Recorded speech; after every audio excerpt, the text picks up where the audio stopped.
All right, so hey, I'm Seven. I made you a quick marketing presentation on behalf of Virtual Graphic, which I run.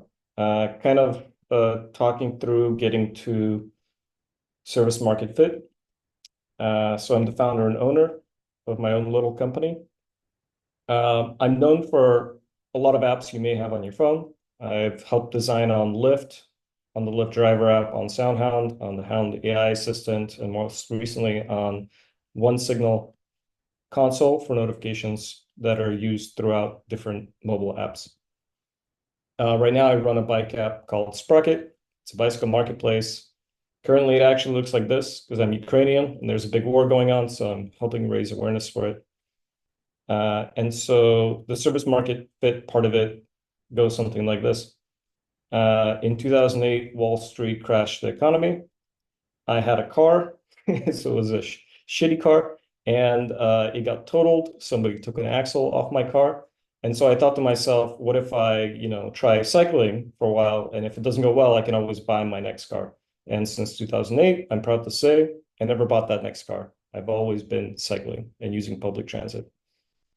So this is me in my interesting getup in 2008 with my beater Raleigh bicycle. And in college, we had a cycling club. So we were just starting out all learning how to bike. And then I started building bikes and I built more bikes. And soon enough, people started to approach me and ask me to build them bikes. And I started building bikes for other people. And then when I moved to LA and back to the Bay Area, I started participating in my local community cooperatives, kind of like San Jose Bike Kitchen or Good Karma Bikes. In LA, I actually worked with Bikerwave, which was in Venice, and LA Bike Kitchen. And then when I came back, I worked with Silicon Valley Bicycle Exchange and Good Karma Bikes. And then when I moved to SF, I worked with SF Bike Kitchen. So um, I started running into this kind of problem where I'd have my Raleigh, right? And I'm looking to see what diameter seat post does it take because it doesn't say anything on the bike. So you start doing forum archaeology, which kind of looks like this. And then you go to Sheldon Brown, God bless his soul, and you maybe find the actual bicycle documentation on this bike. And it would just not tell you anything about a seat post diameter. And then you go start hunting through random bike blogs, and this person is restoring a Raleigh. And in the details, he talks about polishing a seat post, but it doesn't say what the diameter is. And so at the end of the day, I was thinking, like, okay, I'm already working at a software company, SoundHound. How do I maybe take my experience and my interest in cycling and help solve these kind of problems? So I was thinking about maybe what the market needs is a Google Wikipedia for bikes, which doesn't exist. And it seems like finding the information on this stuff is fairly difficult. So in 2014, I started this bike app called Sprocket, and it was a bicycle specifications database. And this is kind of what it looked like. You would enter into search and you would have your kind of like search and click function. You would find your brands, your years, and your models. And by the way, this is still in the app. And then when you look up the bike, it would have all the specifications, and this is all like coming from those catalogs. And then you could, list a bike for sale, and it would pre-populate all the fields with all the information from this database. So I found basically that it's too expensive. There's too many bicycles that have been made, and there's too many bicycles being made every year. Data entry is really hard, and to enter specialized data, you need data specialists. So you can't just hire random people. You need to hire people that know bicycles and bicycle mechanics. And so, like I said, people were still asking me how to find a $200 bicycle. So I pivoted and I changed this into a bicycle marketplace around 2017. And yeah, so now it looks kind of like this, which is a very standard marketplace look and feel. Now, the interesting stuff in terms of marketing is now I've been running this for a while and I'm thinking about how to acquire new customers. So I'm looking through the data and trying to learn insights and applying those insights to top a funnel. So I'm not just improving the app, but I'm trying to get more customers in the pipeline. Because what I learned over a decade of doing this is uh, if you build it, they will come is not really true. It's you build it and then you still gotta find them and tell them about your product or service and then get them into your business, whether it's a retail business or a product business or a service business. So in my data, 85% of my customers are coming from India, 10% are coming from the US, and about 5% are coming from everywhere else. This kind of makes sense because 70% of world users of smartphones are Android and about 30% are Apple. And so when you crunch the numbers, 1,400 million people in India and 330 million of them own a bike. In the US, there's 340 million people and something roughly like 47 million of them own a bike. So right here, you can see why this pans with the data previously is because there's almost as many people who own a bike in India as there are people who live in the United States. So that's the math. But despite those assumptions, as a business owner, what it turns out is that even though I have 6,000 actives on Android and I'm getting about 6,000 new customers from India, I'm getting only 10% or less of my revenue from Android. And I'm getting 90% of my revenue from Apple, despite the fact that I only have 900 actives there, and I'm only getting like 1,000 people a month to install it. So this kind of is the breakdown of the revenue.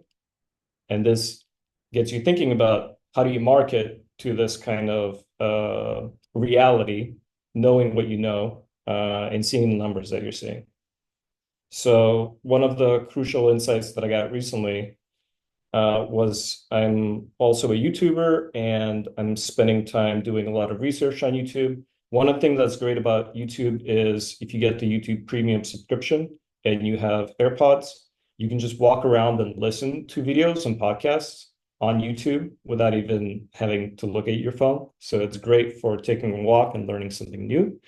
Gary Vee here is an entrepreneur and a maker and a YouTuber. And he says something really critical, which is social is the most undervalued arbitrage opportunity. And also that organic social should be the core of all corporate marketing strategy. So when I was on the fence, like, should I pay for marketing? Should I focus on social media? Should I do my marketing in some other way, like running around and physically telling people to install my app? No, Gary here is saying actually social is the way to go. And the reason is because you spend the least amount of time and money for the most amount of reaching people. Essentially, he's saying that for free, you can reach the most people. And in fact, you can reach so many more people for free that it's way more than even if you pay to reach the same amount of people, that it's an incredible opportunity and that these opportunities change from time to time, but right now this is the case.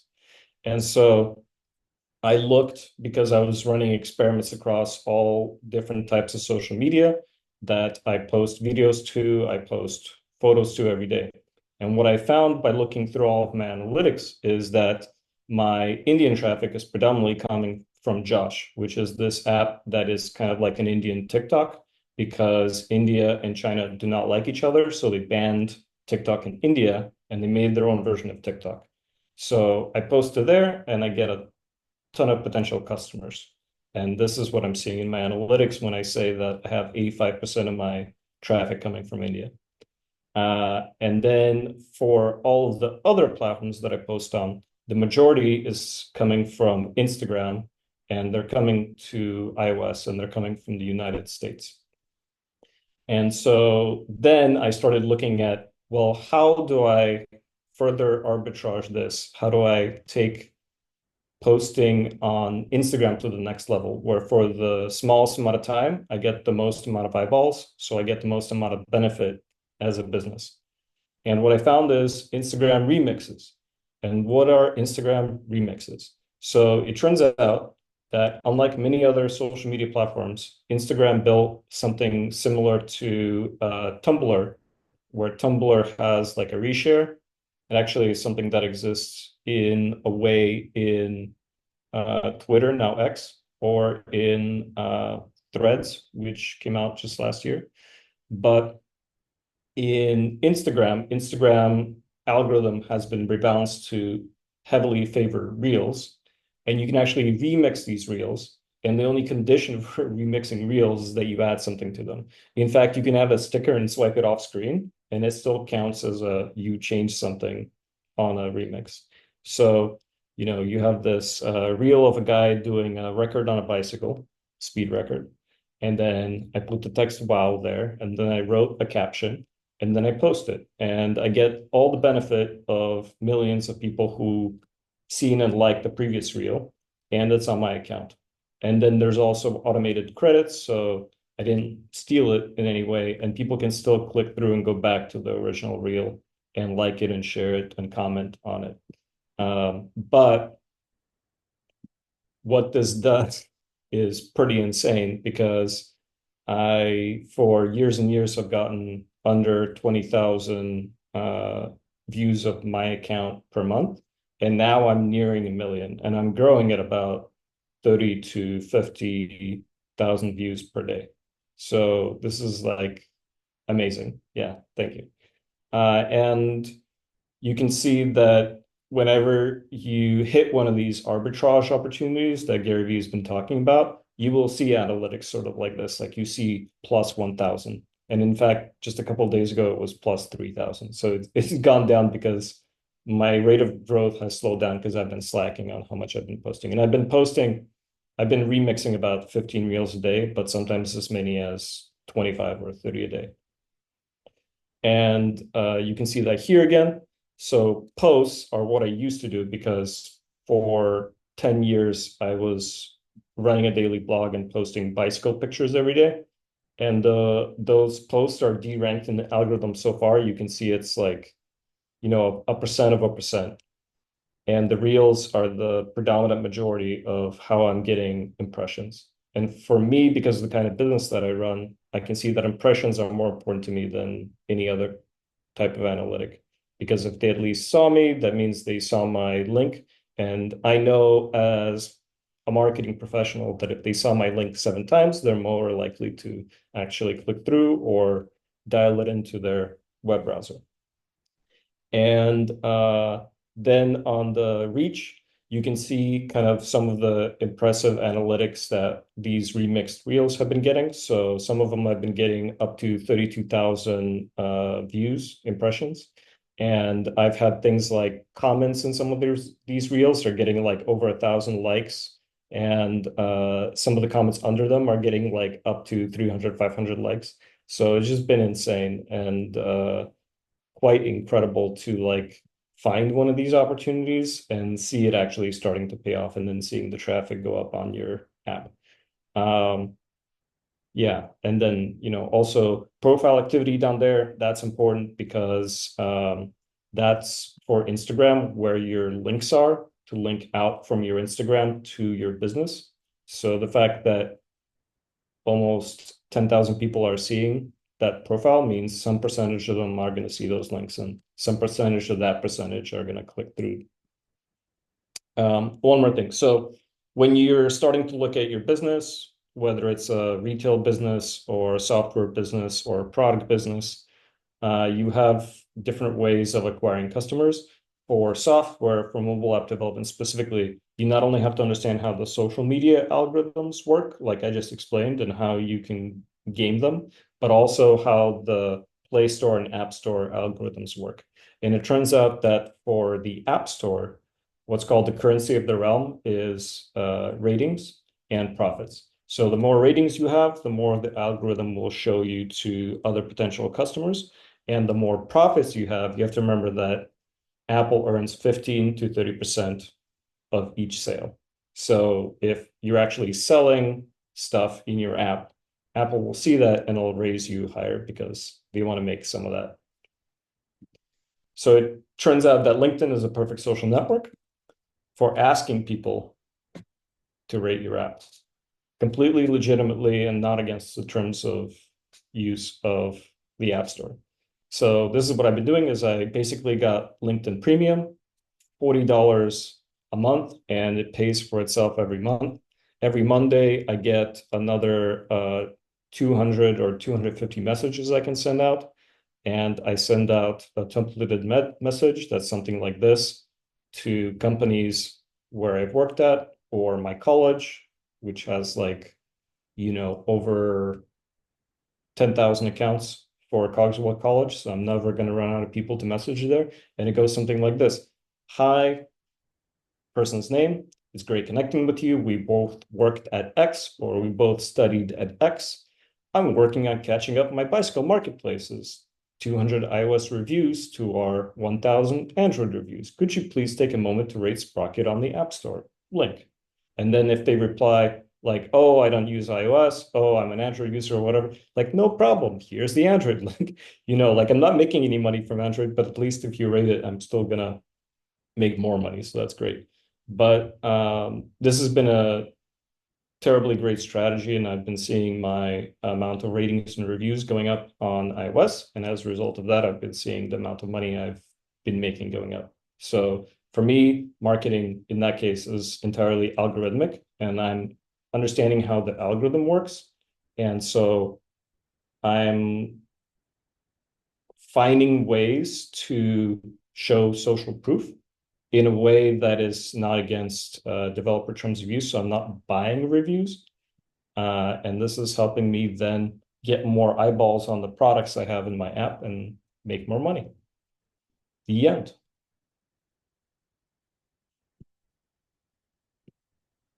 Okay, so any questions you have, happy to answer them.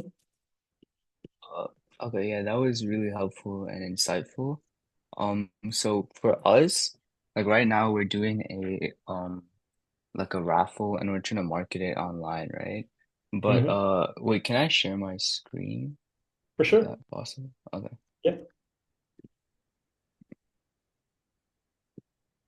Okay, so we have like the raffle going on, right? Right. I put up a post with like this and like the caption saying how if people donate they could win a bicycle and stuff.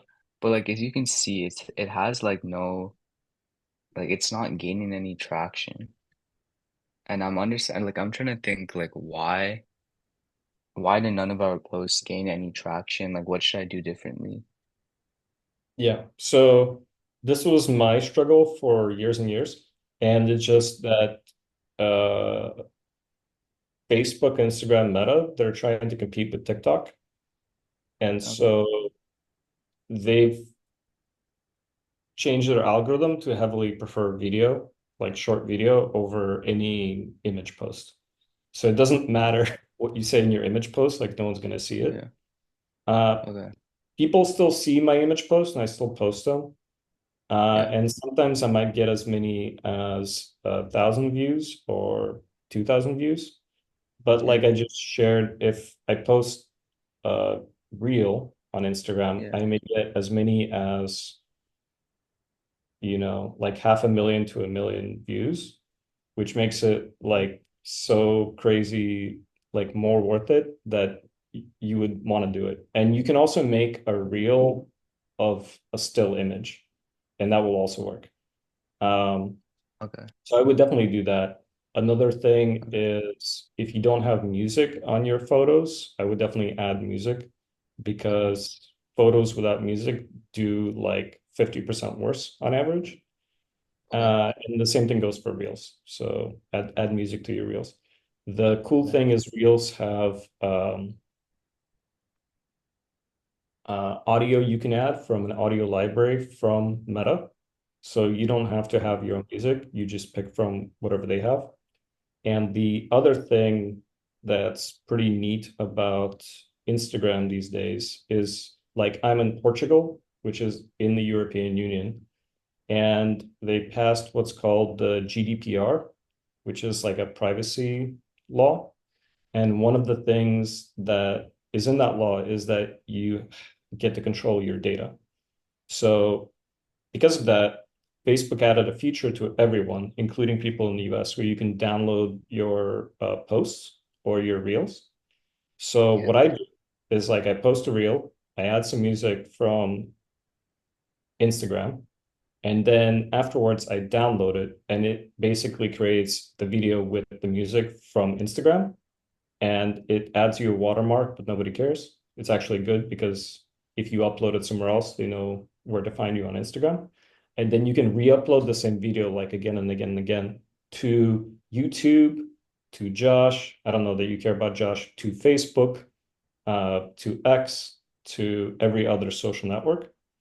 So basically, Instagram becomes kind of like a platform for making a 15-second video with audio. And if you just re-upload it everywhere else, like I have a YouTube channel now with 500 followers, subscribers, and it's just from downloading my reels from Instagram and then uploading them back up on my YouTube. So I would do that. Okay. And last thing is if you kind of like post a lot more. So instead of one post every once in a while, post like a ton per day. Then even if you post an image like this, more people will see it, right? Because if you have more people, like I showed you, that see your account in general, and then you get more followers, even if you post an image, more people will see the image as well. It's kind of like, Okay. yeah. So you recommend post reels and post multiple a day? Yeah. And I also Okay. I didn't mention in my post like I would follow I think his name is Adam Mosseri, but his tag is at Mosseri, and he's the CEO of Instagram, and he will often post like what you should post and how you should think about posting. And it's super helpful because he'll tell you like exactly how their algorithm is set up, and he will tell you what kind of misunderstandings people have about posting. Like I did posting for years, and I thought if I post more than one, people won't engage with it. And he was like, "Oh, actually, if you post more than one, it will seem like people are not engaging it at first, but then over the course of the next 24 hours, you'll see people actually seeing all of them because we changed the platform to not be in chronological order."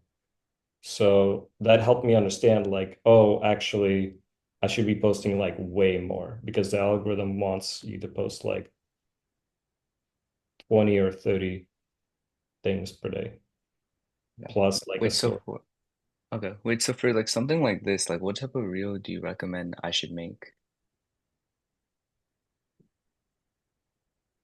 Hmm, let's see.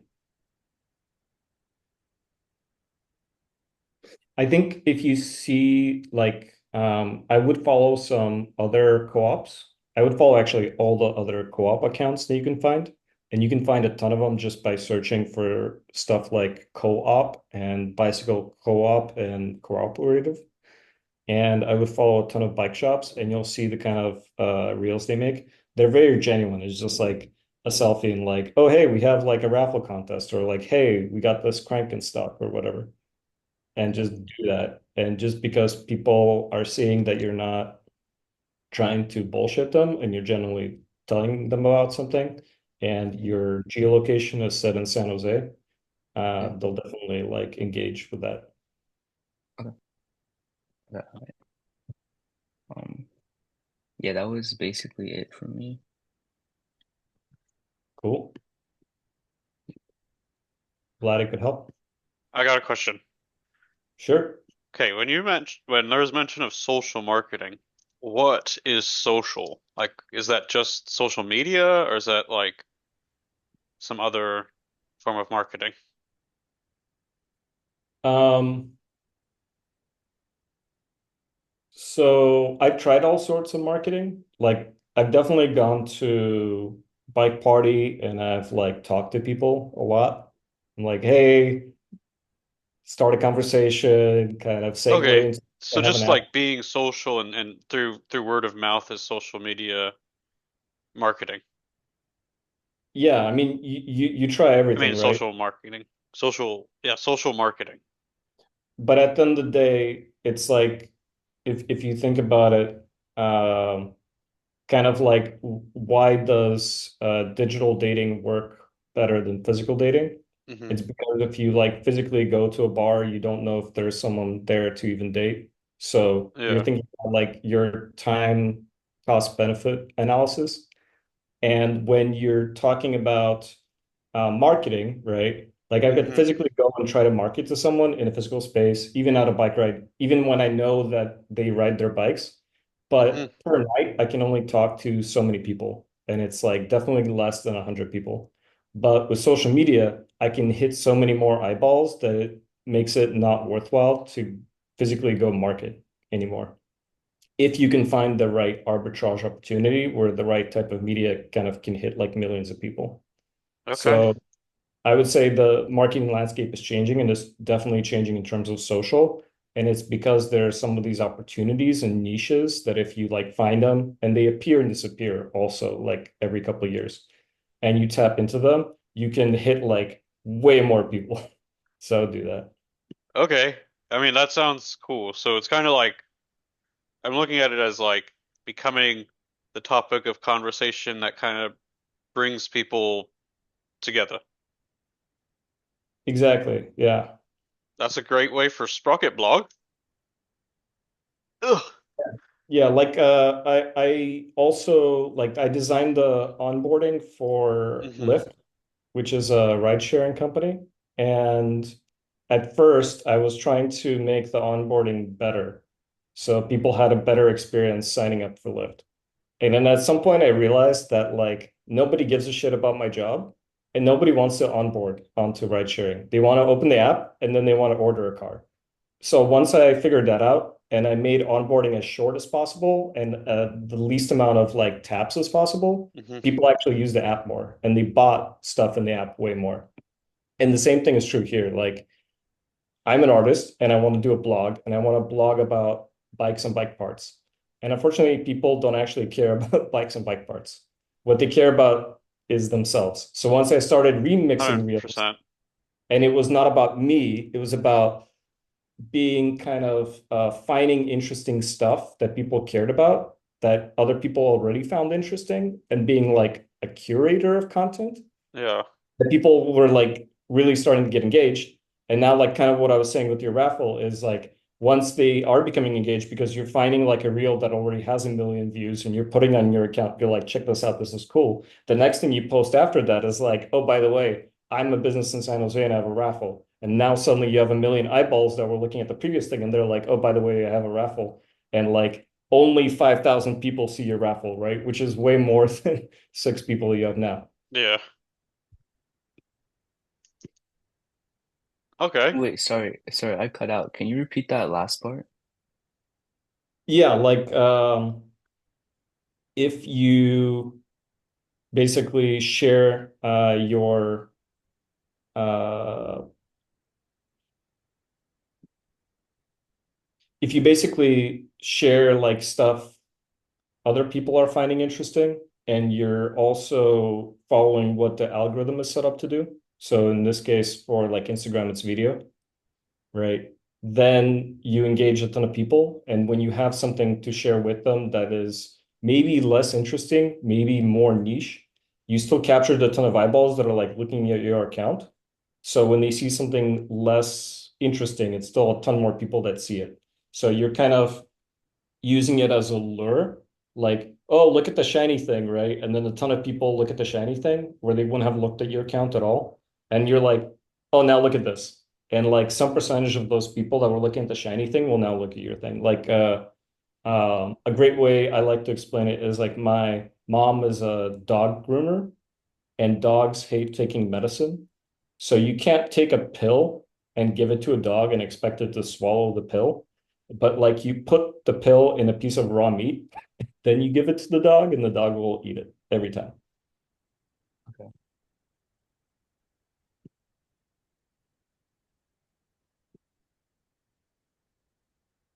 So I like think that's disguise it. it. I mean, Become the news before you become the news. Yeah, yeah. It's like fake it till you make it, right? So can I ask you guys, like, where are you on social media? Like, what other social media accounts do Just you have? Instagram.